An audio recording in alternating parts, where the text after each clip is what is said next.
Graça e paz, igreja. Igreja vencedora. Graça e paz. Louvamos ao nome do Senhor porque vivemos guerras que não são nossas e certamente nós não vamos ter que batalhá-las.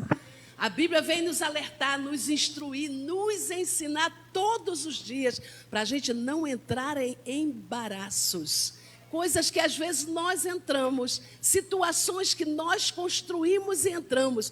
E o Espírito vem nos instruir para a gente não se embaraçar das coisas desse mundo. Por quê? Porque somos igrejas.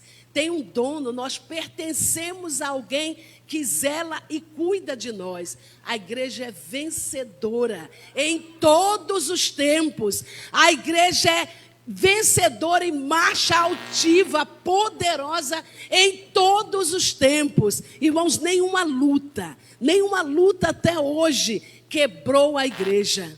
A igreja é firme, a igreja noiva do Senhor. A igreja é aquela quem Jesus namorou, se apaixonou e se entregou. Essa igreja vai subir em nome de Jesus, contrariando todas as expectativas do mundo e do inferno. Essa é a igreja que vai subir em nome de Jesus. Amém? Nós louvamos ao Senhor por esta manhã e clamamos ao Deus Altíssimo que venha sobre nós neste lugar, sarando a nossa fé, reconstruindo aquilo que o tempo, as lutas, as tempestades têm tentado destruir. Que nesta manhã o Espírito Santo nos reedifique diante da sua presença e nos faça saber a nossa posição diante daquele que nos amou. Nós pedimos isso em nome de Jesus. Amém. Graças a Deus. Pode se assentar, igreja. Nós viemos aqui para edificar o nome do Senhor, para receber de Deus, para sentir a nossa alma se aproximar daquele que cuida de nós com zelo, com cuidado e com carinho. Amém? Louvamos o nome do Senhor por isso. Exaltamos o nome do Senhor por isso. E vez por outra nossa mente divaga, caminha, anda nas coisas que a gente vê, nas coisas que a gente ouve. Vou convidar você a me acompanhar na leitura em Mateus, no capítulo 16, do verso 13 ao 18. Amém? Já está aqui no monitor, quem quiser pode acompanhar. Indo Jesus para os lados de Cesareia de Filipe, perguntou a seus discípulos: quem diz o povo ser o Filho do Homem? Ou seja, quem é que o povo diz que eu sou? E eles responderam: uns dizem João, uns dizem João Batista, outros dizem Elias, e outros Jeremias, ou alguns dos profetas. Então, Jesus pergunta aos discípulos: mas e vocês? Continuou ele: quem dizeis que eu sou? Respondendo Simão Pedro, disse: tu és o Cristo, o Filho do Deus vivo. Então Jesus lhe afirmou: bem-aventurado és, Simão Barjonas, porque não foi carne e sangue que te revelaram, mas meu Pai que está nos céus. Também eu te digo, tu és Pedro, e sobre esta pedra edificarei a minha igreja, e as portas do inferno não prevalecerão contra ela. Graças a Deus. Louvado o nome do Senhor que nesta manhã nos instrui numa palavra de sabedoria, nos ensina, nos explica, nos conduz.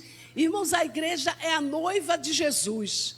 A performance da igreja aqui na terra é a noiva de Jesus em evolução. Ela está se preparando para algo grande que vai acontecer, para as bodas, para o dia do casamento, quando vai se encontrar com o noivo. E a Bíblia vem nos instruir no percurso dessa história. Quem já casou filho, quem acompanhou o casamento, sabe como é que é isso. Você começa esse preparativo longo, começa longe, começa lá atrás e você anda naquela direção. E no percurso você vai ter contratempos, planejamento que você fez, que às vezes você vai ter que mudar de rota, o preço que você elaborou, de repente tem que diminuir um pouquinho, às vezes dá para aumentar um pouquinho.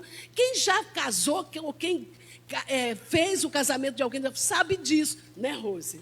Você anda, você vai articulando, tu vai arrumando de acordo com que fique o mais perfeito. Aí, olha bem, estou falando o mais perfeito. O que vai acontecer é o casamento. O percurso é por nossa conta. O percurso é por nossa conta. Nós vamos conduzir aquilo de maneira que chegue na rota final. Mas o percurso tem que ser seguido. Seja o maior festão, seja uma cerimônia simples, o percurso tem que ser respeitado.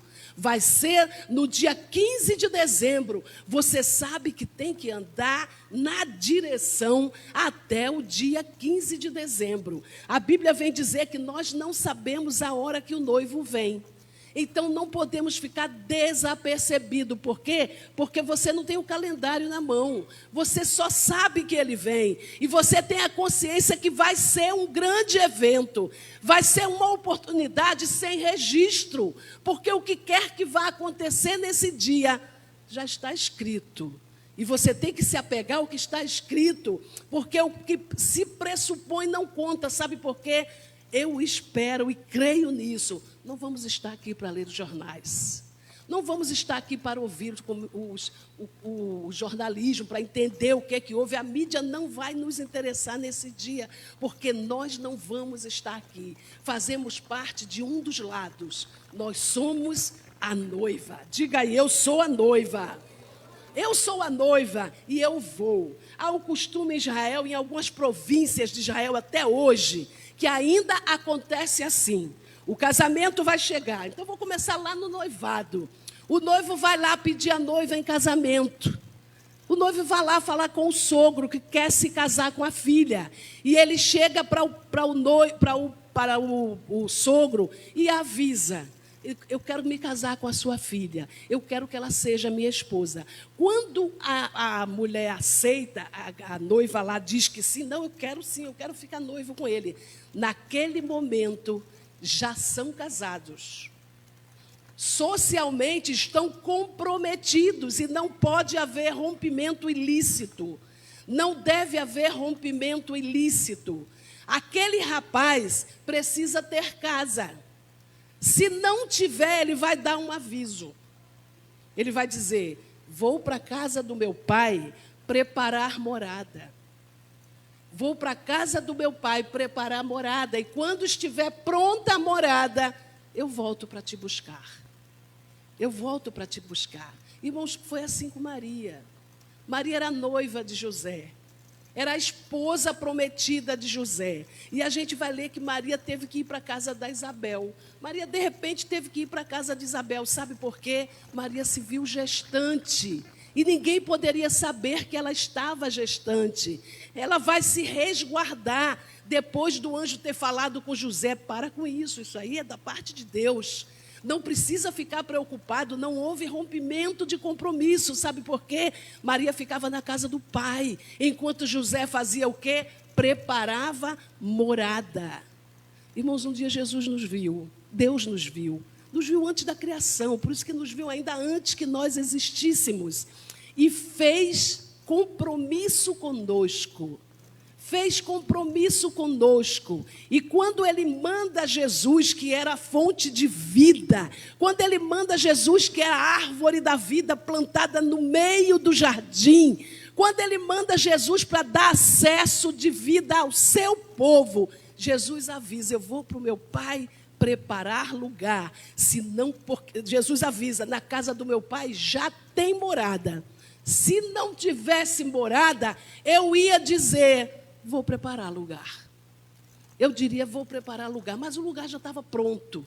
Estava pronto porque Deus já nos conhecia. O lugar está pronto porque Deus já te conhece. Deus nos vê. Irmãos, Deus conhece tudo que vai na nossa vida nesse momento. Você está aqui, mas Deus está vendo aquilo lá. Você está aqui, mas enquanto você está aqui, Deus está gerenciando lá. Às vezes nós viemos para cá e a nossa mente fica onde? Lá. Nossa mente está lá. Alguns casos nós estamos aqui, a nossa mente está onde? Amanhã, no dia 30, no dia 15, no dia 8. Por quê? Por uma razão que é minha, uma razão que é tua. E eu queria te dizer algo. Não se preocupe com isso, porque Deus já chegou lá. Deus já chegou lá, é no fim do ano, já chegou. É no mês que vem, já está lá. É na semana que vem, irmãos, Deus está no controle. E a tua preocupação não vai mudar a rota da causa. Tua preocupação não vai mudar a rota da causa. Só tem uma coisa que vai mudar a rota dessa causa. É a tua fé. Eu agora fico aqui. Quando o noivo ia, chegava o dia do casamento. Então a noiva estava lá com suas testemunhas, preparava a roupa, né, aquele negócio que é uma tenda e tal. E vem o noivo. Chega uma determinada hora, antes do casamento, que alguém anuncia. Lá vem o noivo. E o que é que as damas fazem? Acendem as lamparinas e correm ao encontro do noivo. Elas vão conduzir o noivo até onde a noiva está. Se a lamparina apagar, como fica? Se a lamparina apagar, como vai ser? Irmãos, nessa história nós temos que ter 3 coisas. A primeira delas, prontidão. A segunda delas, disposição. E a terceira, azeite. Precisa de azeite. Precisa acreditar que o noivo vem. Precisa se ver dentro do contexto do casamento. Precisa se ver. Quando a gente se mede pelo outro, nós vamos perder o foco. Se eu olho a força do nosso irmão Carlos, certamente vou perder o foco. Se eu o tempo todo olho para o Marcelo, vou perder o foco, porque o meu alvo não é ele. O meu alvo é o noivo. E ele vem. Ele vem, sabe por quê? Porque eu nunca vi dizer que Deus rompesse compromisso. Ele vem, está garantido. E eu dou graças a Deus, louvo ao Senhor, todos os dias por uma coisa. Ando num lugar. Eu ando por lugares. E onde eu ando, eu tenho liberdade de falar que o noivo vem. Eu posso dizer, o noivo vem. O casamento está pronto, a festa está pronta, a data está marcada. Eu não sei qual é, mas eu sei de uma coisa. Ele vem. E os rumores indicam que ele está chegando. Os rumores indicam que ele está chegando.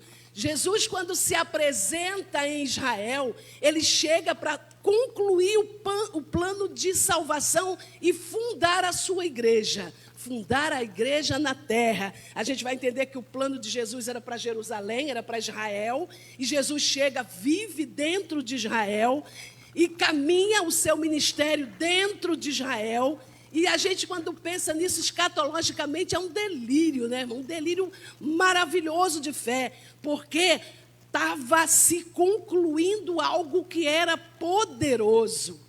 E aí, de repente, a gente encontra Jesus dizendo uma coisa: vamos rápido para Jerusalém, porque não é lícito que o profeta morra do lado de fora. Jerusalém matava os profetas, irmãos. Jerusalém era má, era malvada. Matou os profetas e ia matar Jesus. Ia sufocar Jesus. E de repente Jesus entra em Israel. E quando entra em Israel, Jesus morre. E quando Jesus é levantado no madeiro, que ele morre, adivinha o que é que para no projeto? O relógio escatológico parou. Sabe por quê? Porque pela misericórdia de Deus, o ministério saiu de Jerusalém para o mundo. Chegou em nós aquele rompimento ali, fez com que o relógio parasse nas suas 69. E quando é que o relógio vai começar de novo? Quando o falso profeta se levantar em Jerusalém.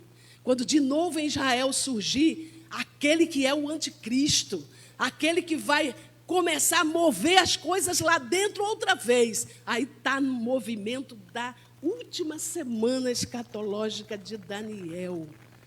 Começou lá dentro e vai terminar lá dentro.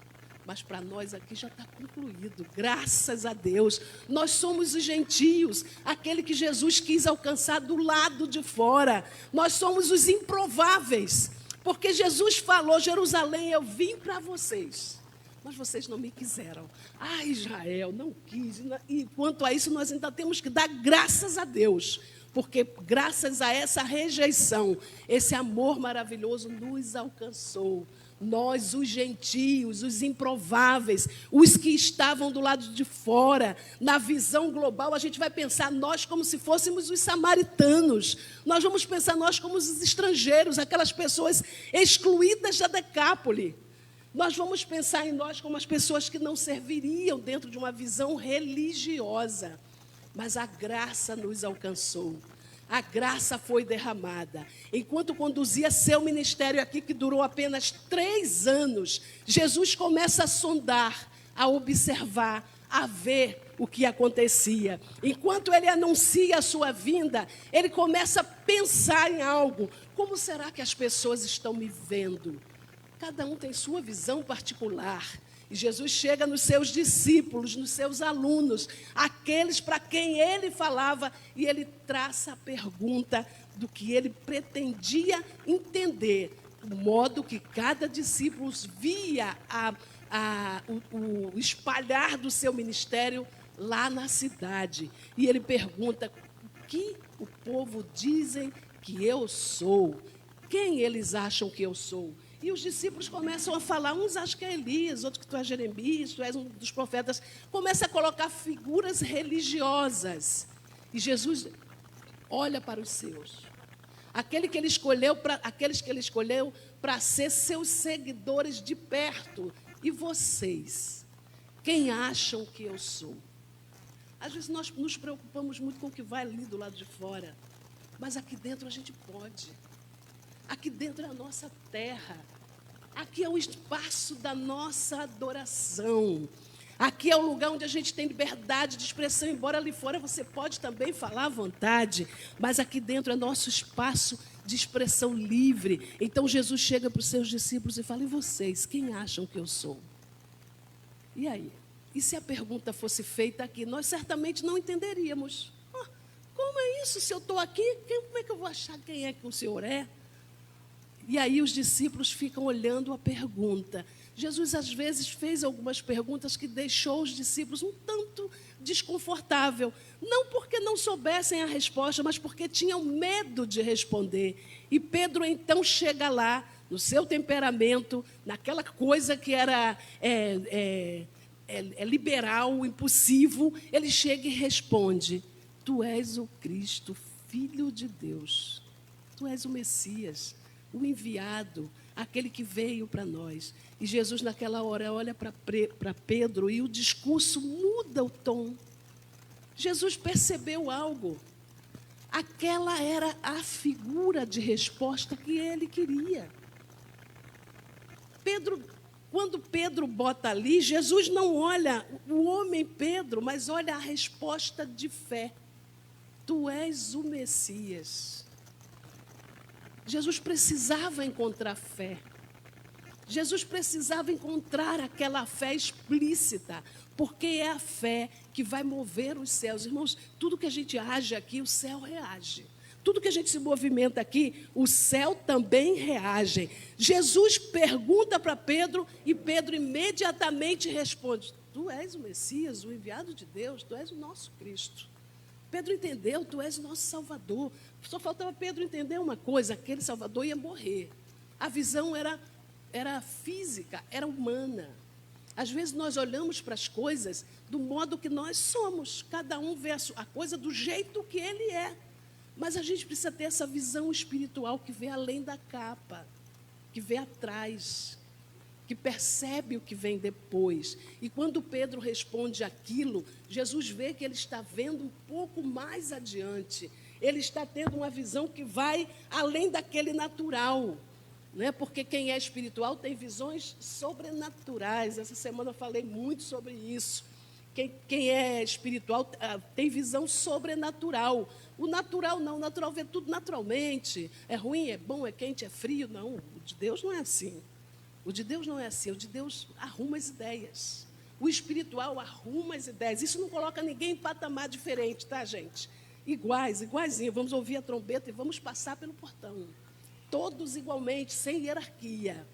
Vamos estar diante do nosso Deus naquela hora, e é o que eu espero. Quando Jesus faz a pergunta, a percepção bíblica é que cada um tinha uma ideia diferente de quem era Jesus. Cada um pensava de um jeito diferente de quem era Jesus. Os discípulos não. Os discípulos olharam para Jesus e entenderam que ele era Jesus. Ele era o Cristo, ele era o enviado. Tinha perfeita percepção do que estava acontecendo. Não havia como pensar o que aconteceria. Sabe por quê? Para nós fica relativamente fácil, porque alguém já passou e deixou a história escrita para nós. Fez um mapa. Pode ser um mapa muito simples, mas é um mapa. Eu sei o que vai acontecer. Quando eu olho os fatos, eu entendo, peraí, isso está ali. Peraí, eu já li isso. Quando eu vejo as notícias, já ouvi isso na igreja. Aquela pessoa mais leiga já pronunciou isso aqui, sabe por quê? A palavra já revelou. A palavra já disse, a palavra, Jesus vem para a gente colocar de pé, Jesus vem instruindo, nos ensinando como vai ser o percurso da nossa vida. E ele começa dizendo, eu vou estar com vocês todos os dias. Aí, opa, não vai acontecer nada de ruim. Não, mas peraí, nesse mundo você vai ter aflição, sim. Vai passar por aflições, mas tenha bom ânimo, porque tua visão não deve ser apenas natural. Olha para o sobrenatural.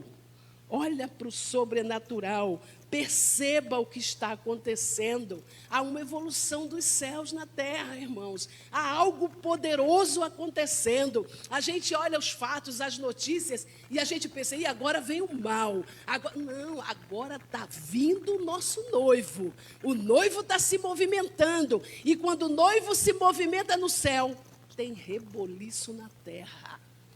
Quando o noivo se movimenta nos céus, a terra entra em alvoroço. A terra entra e começa a se degladiar. Por quê? Porque o noivo vem. E todo mundo está de olho em quem? Na noiva. Todo mundo quer ver a noiva. Quem é que vai no casamento e não quer ver a noiva? Quem é que não olha os detalhes da noiva? Quem é? E o céu se movimenta porque o noivo vem. O noivo vem, aí a gente começa a se preparar aqui, o azeite, a lamparina, vamos colocando os utensílios em ordem, por quê? Porque o noivo vem, o noivo está chegando, o noivo vem buscar a sua noiva, e a noiva casualmente somos nós, e a palavra vem dizer que a gente não deve entrar em embaraço, fica solto, mantenha a tua fé firme, e esquece o outro. Não se preocupe com quem está torto, com quem está direito. Pense em você. Porque o noivo é quem decide com quem vai casar. Tá? O noivo é quem decide. Quem vai dizer sim ou não é o noivo. Então, peraí, vou preparar minhas vestes aqui, porque o assunto não é com a Rose, é comigo. O assunto é comigo. E eu começo a ficar perto da Rose. Por quê? Porque no dia que eu casar, ela também vai. No dia que eu casar, ela também vai. No dia que eu me casar, você também vai. É casamento de um só. É casamento de um corpo só. É a igreja unida. Você acha que naquele dia nós vamos ter a preocupação de quem vai ou quem não vai? Você vai perder tempo com isso? Se perder tempo com isso, vai perder o casamento. Vai perder o casamento, sabe por quê? A noiva não é tua. A noiva é do Senhor. E a consciência de compromisso é pessoal.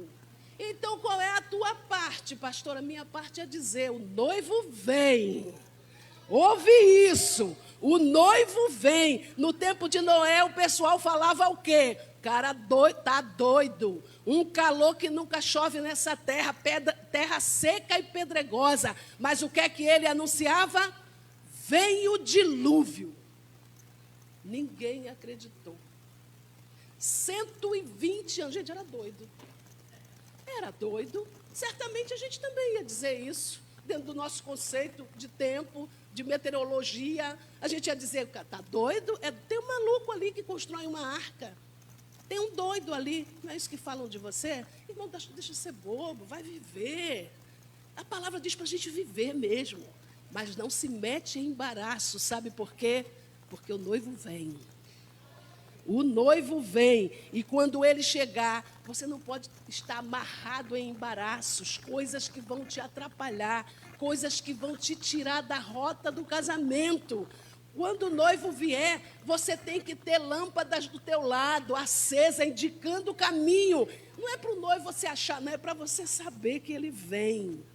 Ele vem, fique de olho no percurso, porque as luzes vão estar acesas. Fique de olho nos fatos, e vai ficar pior, vai nada, vai ficar melhor, porque o noivo está chegando. Os sinais indicam que o noivo está chegando. Nós nos embaraçamos das nossas aflições dessa terra, irmãos. As preocupações do dia a dia consomem a nossa alma e, às vezes, embaça a nossa fé. Às vezes vem embaçar a fé. As muitas aflições nos afogam, porque causam a impressão horrível que Deus não está se importando algumas vezes. Causa a impressão horrível de que Deus não está lá. Às vezes atendo pessoas online durante o dia que acham que Deus não está lá. E às vezes eu pergunto, Deus não está onde? Não está aqui comigo. Ah, bom, porque depois de amanhã ele já chegou. Ah, não está aí contigo agora, porque depois de amanhã, semana que vem, já chegou.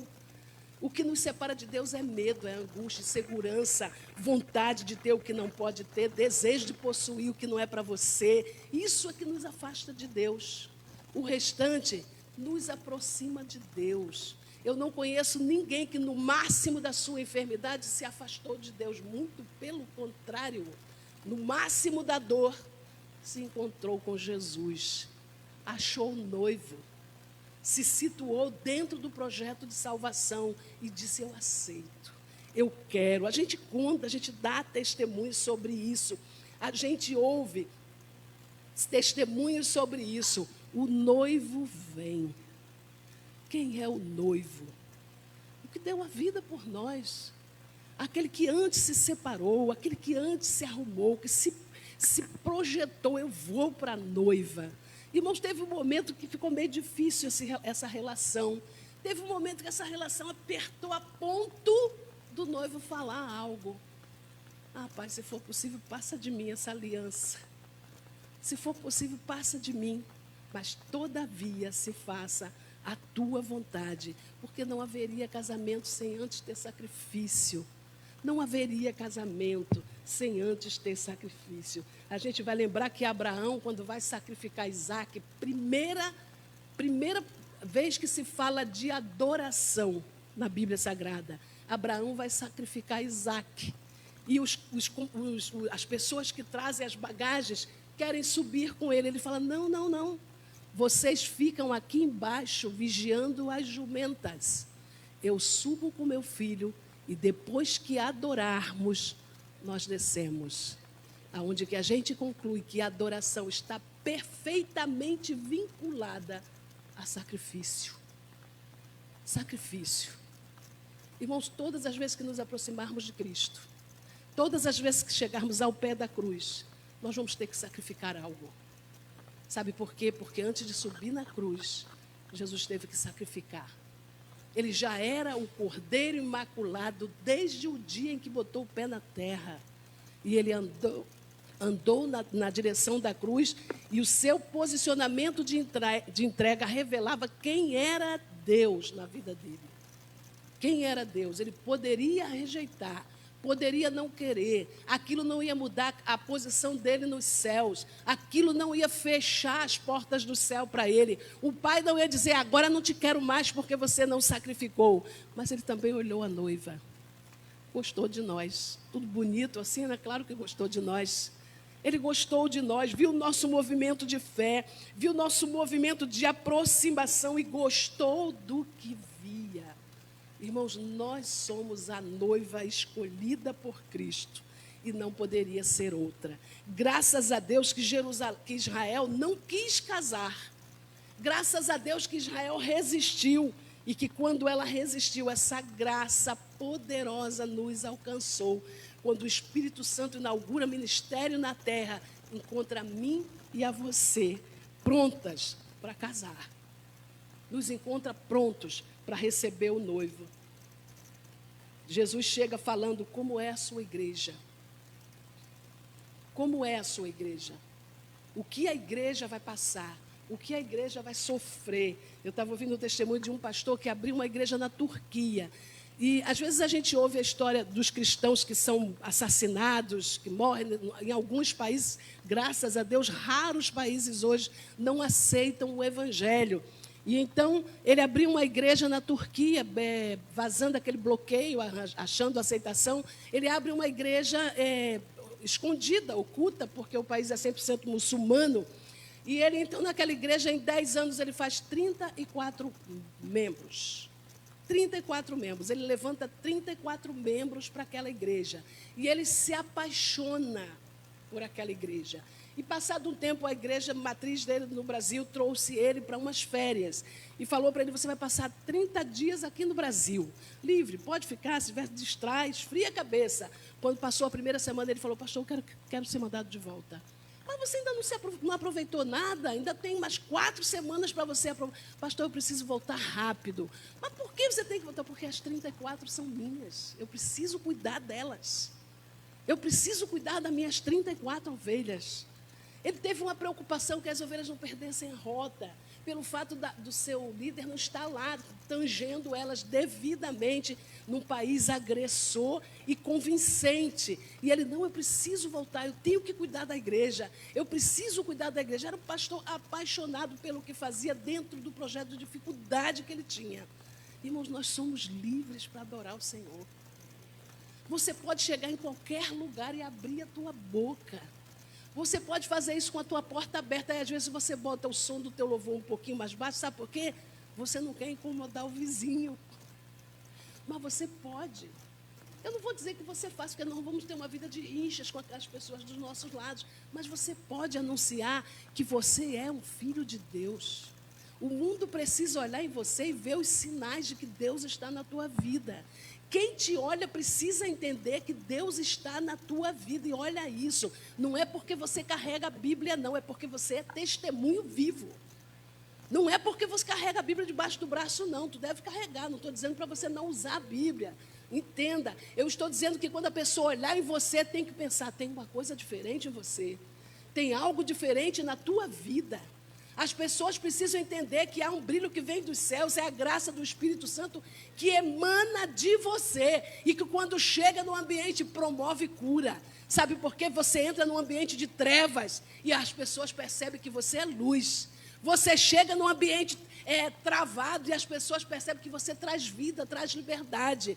Você já viu quando a gente chega no funeral de quem não é crente? Não sei se acontece com vocês. Quando você chega, todo mundo para porque sabe quem você é.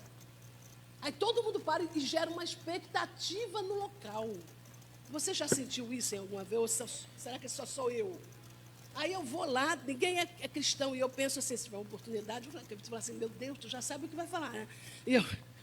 Então eu chego lá e quando eu fico, todo mundo já está olhando para mim. Todo mundo já está me olhando, porque eu preciso ser assim.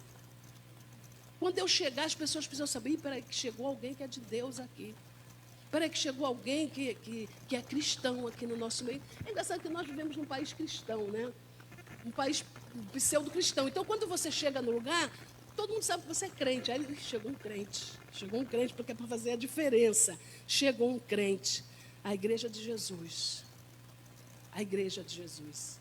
A gente vai entender a igreja perseguida. Perseguida em que termos? Lá na Turquia, perseguido pelo sistema religioso. Aqui no Brasil, perseguido pelo inferno. Perseguido pelo inferno. Você vai nos Estados Unidos, perseguido pelo inferno. A igreja é próspera. Perseguida pelo inferno. Porque a igreja de Cristo tem uma característica. Tem uma característica que ele busca ver e para identificar isso como igreja. Nós temos uma característica. A igreja de Cristo é fiel. A igreja de Cristo marcha altiva. A igreja de Cristo não é tímida. A igreja de Cristo não é amedrontada. A igreja de Cristo é consciente. A igreja de Cristo sabe para onde vai, sabe quem é e sabe que pertence a alguém. A igreja de Cristo não se contamina. E enquanto eu falo igreja, você pensa o quê? No templo, claro. É ou não é? Mas a igreja de Cristo não é o templo. A igreja de Cristo somos nós. Então, quando eu falo que a igreja de Cristo não é tímida, eu estou falando de povo. Povo coletivo e individual. Está junto, mas quando estiver separado tem que ter o mesmo comportamento. Está junto aqui, mas quando estiver sozinho, o mesmo comportamento. Quando você estiver no auge da vitória, mesmo comportamento. Ah, mas está lá embaixo, foi tudo embora. Mesmo comportamento. Porque eu não vou me casar com o que eu possuo. Eu não vou me casar com o móvel da minha casa. Não é a minha geladeira que é meu noivo. Meu noivo vem. E quando ele vier, ele não está de olho na minha roupa. Ele não quer saber se a minha roupa tem babado ou não tem. Ele disse que eu preciso estar limpa. Você precisa estar limpo. Ponha esse conceito dentro da tua vida. Eu preciso estar do jeito que o meu noivo quer. Porque o meu casamento com ele não vai acontecer quando ele vier. Quando ele vier, ele vem somente me buscar. Eu já assumi compromisso de casamento com ele. Eu não posso agora, durante a minha vida aqui, armar embaraços para agora eu lançar mancha nesse compromisso. Eu não posso me envolver em embaraços que agora vai me tirar de dentro do peso desse compromisso de vida. E alguém pode pensar que a igreja é frágil, que a igreja de Cristo é pobrezinha, perseguida. Esquece isso. Saiba de uma coisa, a igreja é poderosa.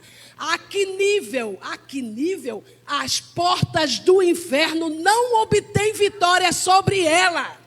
É vitoriosa desde o dia que foi instituída. Jesus falou: Pedro, tu és pedra, sobre essa pedra edificarei a minha igreja, e as portas do inferno não vão prevalecer contra ela. Olha isso, porta é sinônimo de segurança para ninguém entrar. A porta do inferno era o contrário. Ficava aberta o tempo todo, aspirando aquilo que pertence a Deus. E Jesus falou: essa porta não tem poder sobre ela. Você tem noção disso? Aqui a gente briga entre nós. A gente briga porque a gente é igual criança mesmo. Não pode esquecer que no dia seguinte tem que ficar de bem. Aqui a gente pode ficar com raivinha, mas no dia seguinte a gente está de bem de novo. Né, Matilde? Dia seguinte, criança, lembra do que foi ontem? Duvido. Você não quer, não vai que aquele garoto é ruim. E o que é que você diz? O que é que ele diz para você? Não, mãe, deixa eu ir só um pouquinho. Porque só é ruim dentro do teu conceito. É assim que Cristo quer que a gente seja. Vai brigar, briga. Mas amanhã fica de bem. Mãe, é amigo, é meu amigo. Então, Deus quer, Ele vem explicando isso. Quem não for igual criança não vai conseguir. Porque quem valoriza coisa pequena é gente velha. Quem valoriza coisa pequena é adulto. O consciente, o racional é que valoriza coisas mínimas. Aí são os nossos desafios, irmãos, porque isso está dentro da nossa composição, da nossa estrutura cultural. Ficar de mal, se não pensa igual a mim, estou de mal, se não fala igual a mim, estou de mal, se não vai onde eu vou, estou de mal. Nós é que criamos esses conceitos infantis tão tolos, que não nos ajudam em nada, só nos atrapalha. Então, Jesus vem falar sobre a igreja dele. A igreja é poderosa e invencível. A gente vai olhar nesse tempo lá fora, às vezes nós criamos alguns conceitos e começamos a pensar: a igreja está enfraquecida.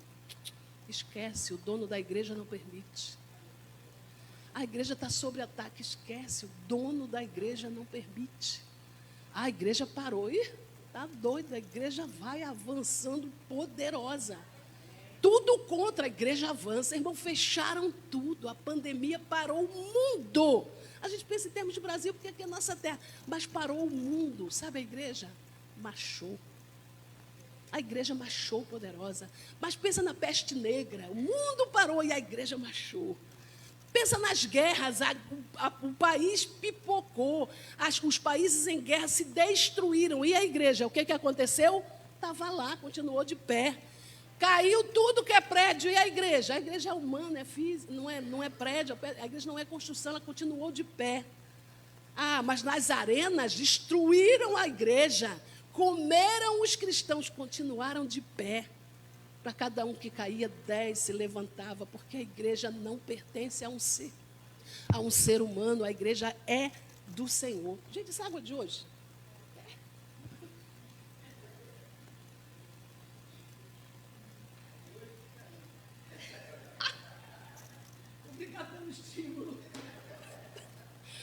A igreja é poderosa.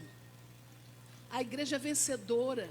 A igreja não depende de nada, só depende que você abra a tua boca e diga que Jesus vem. A igreja só depende que você tenha consciência que Jesus vem. Quando a luta se levantar na tua vida, olhe para essa luta e não se entregue. Comece a dizer para ela: o meu noivo vem. O meu noivo vem. Fugiu ao teu controle, não põe tua vida nisso. Isso são embaraços desse tempo. Faça o que você tem que fazer. Realize o que você tem que realizar, mas saiba de uma coisa: não se misture naquilo, porque pode ser que não haja tempo. Não se fie naquilo, pode ser que não dê tempo. Nós temos aflições, eu vejo aqui todo mundo é adulto, e nós criamos aflições dentro da nossa casa, porque nós temos expectativas em relação a filhos e netos. E hoje, nesse tempo, eu diria que é o maior ponto de aflição dentro dos lares. Porque nós queremos que os nossos filhos pensem igual a nós. Nós queremos que ele ande igual a quem? Igual a nós. Que eles falem, que eles pensem igual a nós. E, de repente, nós olhamos e o pensamento não é tão igual. A atitude não é tão igual. O comportamento mudou e a gente usa a expressão: não foi isso que eu ensinei. A gente começa a pensar nisso e aí os filhos começam a dar uma desviada. Sabe, tem uma clemência maior para os pais sobre isso, tá? Tem promessa boa de Deus sobre isso para os pais, para eles se acomodarem nessa aflição, para não ficarem angustiados nessas aflições. Cuide dos seus filhos, anuncie que Jesus vem para eles. Diga que o fato de você ser um membro de igreja não faz dele um membro, mas faz dele um membro possível. Você vai orar por ele incessantemente. Minha irmã tem um filho adotivo, que agora já é um homem adulto. Ela adotou, tinha 2 filhas e decidiu que teria um menino. Como já não podia mais engravidar, ela adotou um rapaz. E quando esse menino nasceu, como eram 2 filhas já mocinhas, então eles começaram a fazer tudo o que eles queriam, pensavam, eles fizeram por esse menino.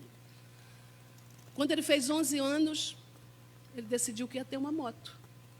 Não, eu quero uma moto. Aí ela falou assim: a mamãe vai comprar uma motinha. A Cris sabe dessa história. A mamãe vai comprar uma motinha. Aí ele falou: uma motinha? Não, eu quero uma moto grande. Ele queria moto de adulto. Aí chegou um dia que a minha irmã chegou para mim e foi se aconselhar, porque ela se ofendia quando eu falava algumas coisas. Ela se ofendia, e eu acho que era natural ela se ofender. E então ela chegou perto de mim e falou: Regina, eu não estou mais conseguindo. O que eu faço agora? E eu olhei para ela já bem amofinada. Falei para ela: toma uma decisão de coragem. Tenha coragem na tua vida. Porque se você não tiver coragem, tu também não vai mudar essa história. Se posicione e decida a tua vida agora. Mas você quer que eu faça o quê? Toma a decisão certa, sem medo, muda o curso dessa história. Irmãos, de repente ela falou: agora você vai trabalhar. 13 anos, vai trabalhar. Só tem um jeito de eu te tirar desse caminho, vai trabalhar. Mas onde eu vou botar meu filho para trabalhar? Procura a pastora Silvia, que ela dá um jeito. Ela foi mais atrás, tá, gente? Então eu falava para ela: acha um lugar. Irmãos, e ela procurou, começou a procurar, porque ela descobriu que o garoto também não ia para a escola, ela descobriu que o garoto não ia para o curso de inglês, ela descobriu que o garoto não ia para o curso, não ia para lugar nenhum. Resumindo, ficava à toa. Aí ela falou: Regina, arrumei um emprego para ele. Eu falei: viu, não falei que tinha? E o que é que ele vai fazer agora? Vai puxar aquele carrinho na rua da Alfândega. Olha para isso. Ela: Regina, como vou botar meu filho para puxar carrinho na rua da Alfândega? Ele é pequeno. Ele vai fazer: deixa a vida construir. Irmãos, vou falar para você. Primeiro dia que ele foi trabalhar, ele voltou de lá: mamãe, me tira. Sabe aquela coisa? Eu vou mudar. Aí ela: e agora? Deixa. Ele falou, era uma quinta. Aí ela falou assim: eu vou deixar só até sábado. Eu falei: deixa. Irmãos, às vezes nós precisamos de tratamento, porque a gente acha que pode mudar o outro. E a gente não entende o que Deus está fazendo aqui, no mundo espiritual. Não pelo outro, por você, que dobra o joelho e fala: Deus, guarda meu filho. Para você ser feliz, Deus cuida dele. E aí, quando chega no sábado: mamãe, eu vou sair 1 hora, acabou hoje. Ela falou: acabou, hoje é teu último dia. Aí o patrão segurou ele até às 3. Essa história que eu vou contar, você conhece porque aconteceu aqui em Milópolis. 2h da tarde tinha um festival de pipa aqui no Jericinó. E os amigos dele foram assassinados na Chatuba. Os amiguinhos, amigos da idade dele, foram assassinados na Chatuba. No dia nós tivemos um culto ar livre aqui, foi uma comoção na praça. Porque os corpos das crianças foram achados na Dutra. Quando ele chega do trabalho às 3 da tarde, 3h30, 4h, esse evento já tinha acontecido, já estava todo mundo procurando os amigos dele. E ele comentou, poxa, se eu tivesse aqui, eu estaria com eles. Olha isso, o patrão segurou lá, porque se não segura lá, ele estava no negócio de pipa aqui. Se ele está no negócio de pipa aqui com os 3 amigos, ele certamente faria o caminho dos amigos, na direção proibida. E se ele estava junto com os amigos, certamente teriam levado ele também. Irmãos, no dia seguinte, minha irmã chamou ele. Na segunda-feira, minha irmã chamou ele e falou, você já vai fazer 14, meu filho. Eu não prendo mais tua vida, acha teu destino. Ela falou, Regina, não sei como que eu falei aquela besteira. Eu não sei como que eu tive coragem de falar aquela tolice. Ela falou, meu filho, amo você de paixão. Você é meu amor, meu querido, aquele que eu achei. Mas, acha seu destino. Porque você não quer mais o meu domínio. Você não precisa se amarrar em mim, não. Acha teu destino, vai ser feliz. Porque eu preciso viver. Ela estava num estado lastimável. Me dá 3 dias, mamãe. Tantos dias que você quiser. E começou a me chamar. Mas na ora para ele não decidir. Ora daí. Irmãos, 3º dia, mãe, queria falar contigo. Ela pensou, ai meu Deus, vai arrumar a mala e vai embora. Aí ele chegou perto dela e falou, mãe, queria te agradecer porque você me quis. Queria te agradecer porque você me achou. Queria te agradecer por você ter aceitado ser a minha mãe. Eu vou ganhar consciência, mãe, vou mudar de vida. Mãe, nunca mais vou te dar desprazer. Você ainda quer ser minha mãe? Irmãos, as portas do inferno não vão prevalecer. Não vão, porque Deus está cuidando. Deus está vigiando.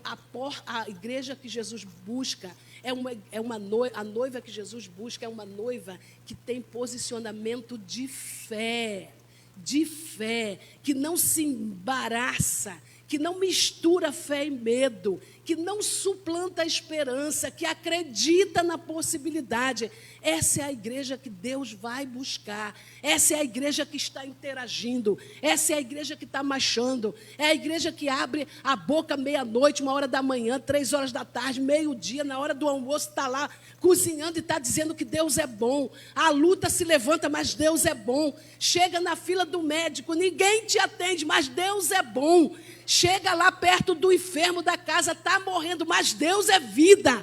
Acredita, busca, permanece, está firme, aguardando aquele que fez a promessa. Sabe por quê? Porque crê que Ele é fiel para cumprir. Esse é o Deus que nós servimos. Esse é o Deus que nós buscamos. Esse é o Deus que a igreja está anunciando ali fora.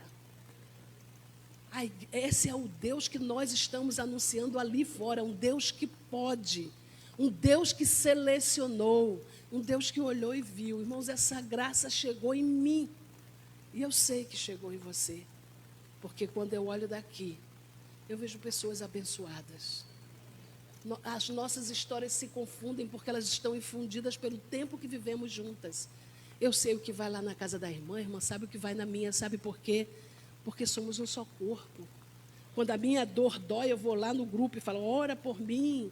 E a gente ora por fulano, faz um movimento na terra, um movimento que abala os céus, que toca o coração de Deus. Isso é a igreja que marcha vitoriosa. As portas do inferno não prevalecem contra ela, porque é noiva escolhida, preferida de Deus. Amém? Fique de pé nessa manhã. Louvamos ao Senhor por isso.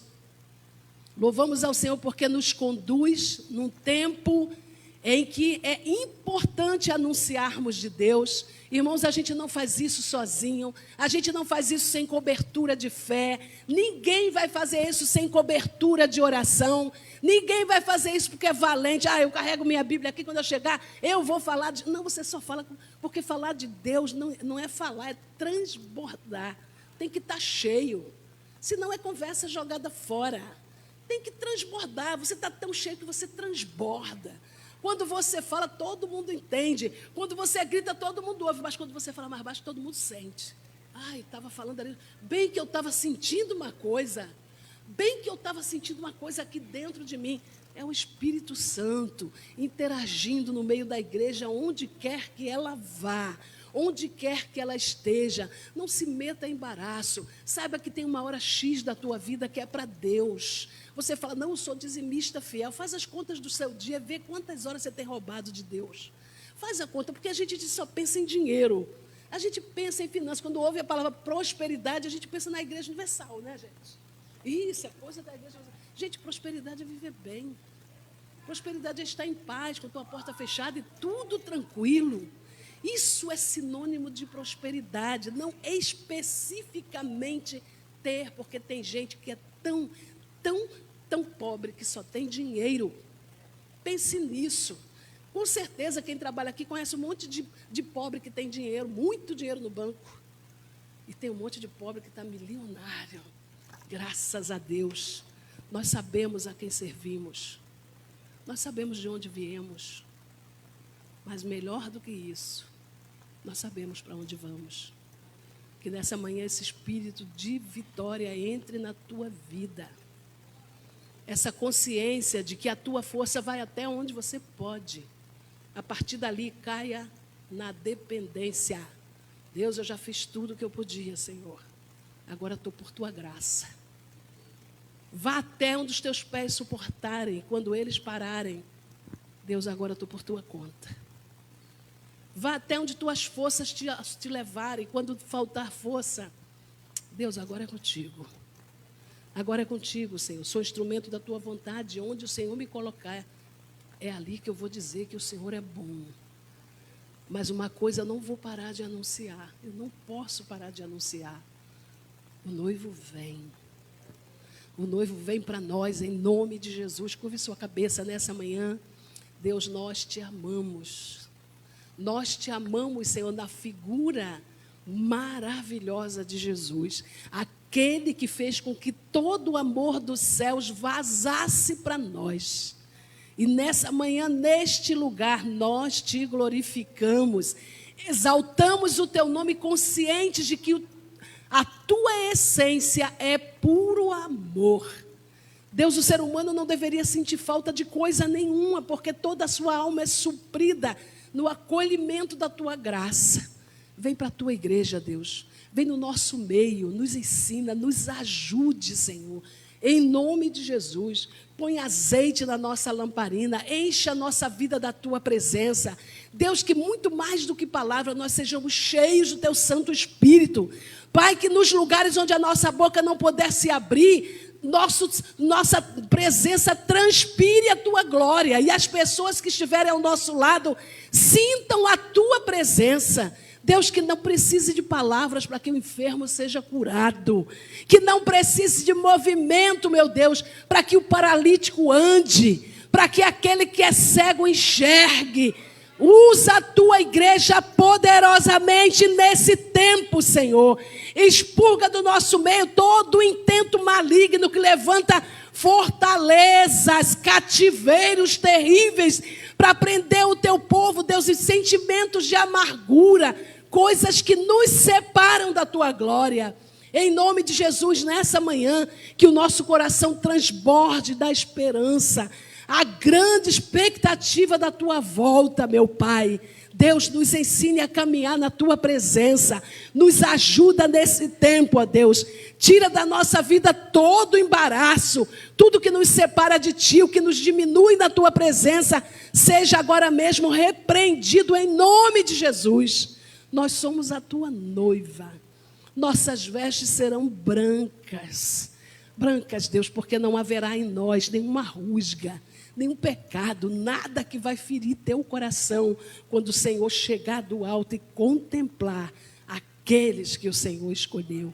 Seja sobre a tua igreja, Deus, seja sobre o teu povo. Nós te pedimos em nome de Jesus. Amém.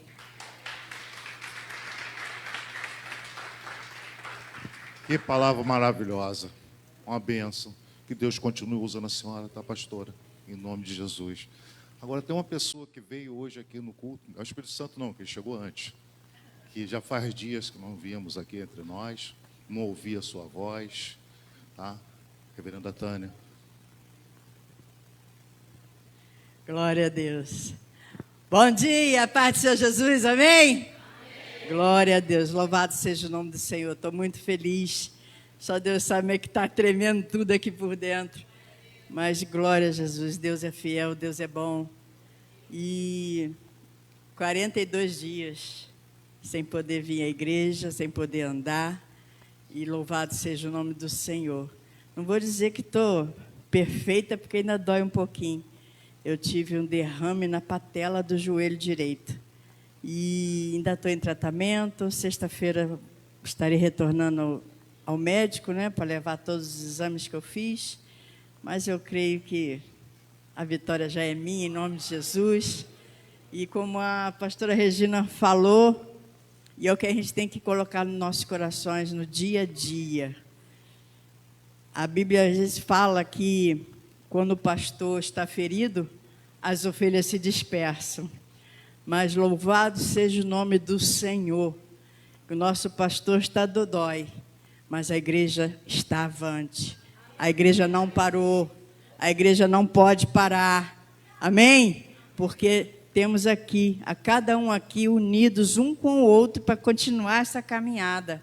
Porque tem vidas lá fora que ainda precisam muito de cada um de nós. E como a pastora falou muito bem aqui, nós somos testemunhos do poder de Deus, do que Deus fez e vai continuar fazendo nas nossas vidas. Porque você é testemunha lá fora. Eu sou testemunha na sua casa, na minha casa, você é na sua casa, na rua, no vizinho, até no boteco da esquina da tua casa, você passa, as pessoas te olham diferente, porque sabem que você é diferente. E louvado seja o nome do Senhor. Amém?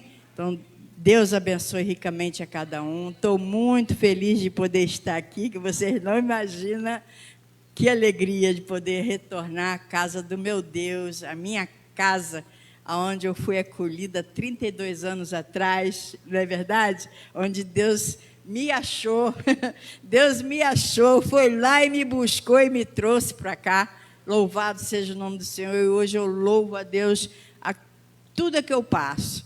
E Filipenses 4:4 fala que, o apóstolo Paulo fala que alegrai-vos sempre no Senhor. Seja o que for que você passe, não deixe que as adversidades venham fazer você parar, né, de caminhar, parar de fazer aquilo para que Deus te chamou para fazer. Faça com zelo, faça o melhor que você possa fazer para Deus. Não é para o homem, não. Não é para mim, não é para ninguém aqui. Faça para o Senhor, porque é Ele quem vai te recompensar. É Ele que vai fazer você crescer. Eu só posso fazer por você e você por mim é orar uns pelos outros. Mas fazer maravilhas e completar a boa obra na vida de cada um de nós e na nossa casa, somente o nosso Deus. Amém? Que Deus abençoe rica e poderosamente a cada um. À noite, se eu, né, que eu já forcei o joelho hoje, se eu estiver bem, que eu creio que vou estar aqui de novo, em nome de Jesus, e me ajude em oração, porque na sexta-feira vai eu encarar lá o médico de novo, para ele ver o que vai dizer nos exames, tá bom? Os exames vão dar tudo bem, em nome de Jesus. A gente profetiza, né? Mas eu roubei aqui mais uma vez a chance para lembrar vocês que sexta-feira é a nossa vigília. Começa às 8 horas. No meio do percurso, a Janaína vai até a meia-noite. Durante o percurso, ou antes ou depois, a Janaína vai fazer um coffee break ali. Mas quem vai botar o coffee break lá somos nós. Então eu vou pedir a vocês. Ela falou, não deixa de anunciar. Cada um que puder, quem puder, traga aquele lanchinho que você ia fazer no fim do expediente, traz para cá, tá bom?